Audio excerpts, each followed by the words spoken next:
I really loved the academic people. I've gotten involved in chaired the Educational Foundation, and I just felt like it was family. They're very supportive and very committed. They're always moving ahead. We've had some wonderful programs developed here, whether it's the Negotiation and Conflict Management Program, which is a program for Maryland Institute artists who want to know how to be businesslike in the conducting of their art. So UB came up with a program where people who want to run that kind of program can come here and work with our business school professors. I think that kind of thing, meeting the needs of the community, has been great. I think the other thing about UB that's so special is that it's a very comfortable place for an older student to come back to, and I'm sure that appealed to me because I'm an older person, and even though I have fun, talking to younger people, I think there's a seriousness about the student here. Oftentimes they're working. They know what they want, why they want it, and they come back to get the tools to help them achieve.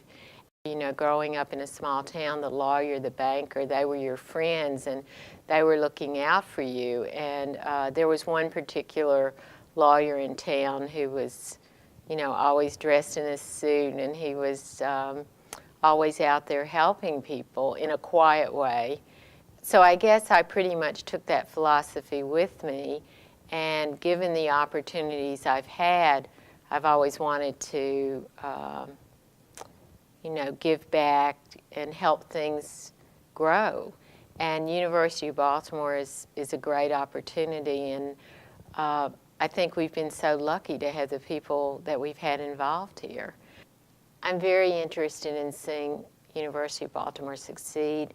I was involved in the presidential search for Bob Boglamoni because I was chair of the foundation board at the time, and I got to know so many of the deans. Larry Thomas and I, he's now dean of the College of Liberal Arts, were on that committee together. It's interesting how the committee went from looking at what their individual schools would want in a president to what was best for the whole institution.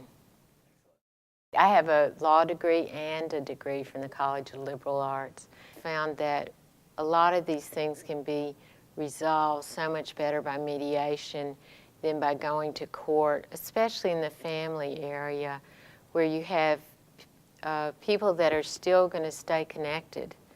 I want to feel like that at least when we're in that courtroom that we can help that client.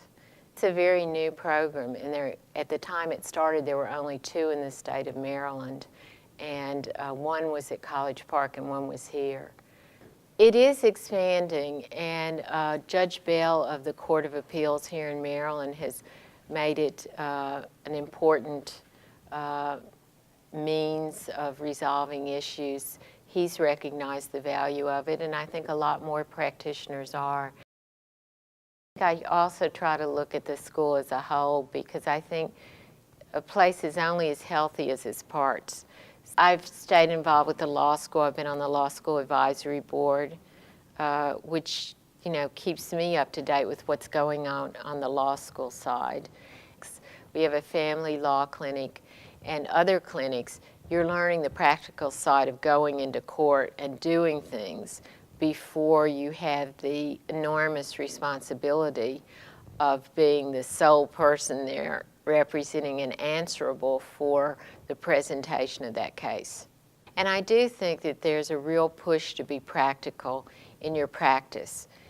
You make a lot of connections here with people in this community. I've been on the foundation board, chaired a lot of committees for them, board development, getting people I think would be wonderful to support the school, and I must say I really feel like some of those people are just outstanding. All of them are outstanding.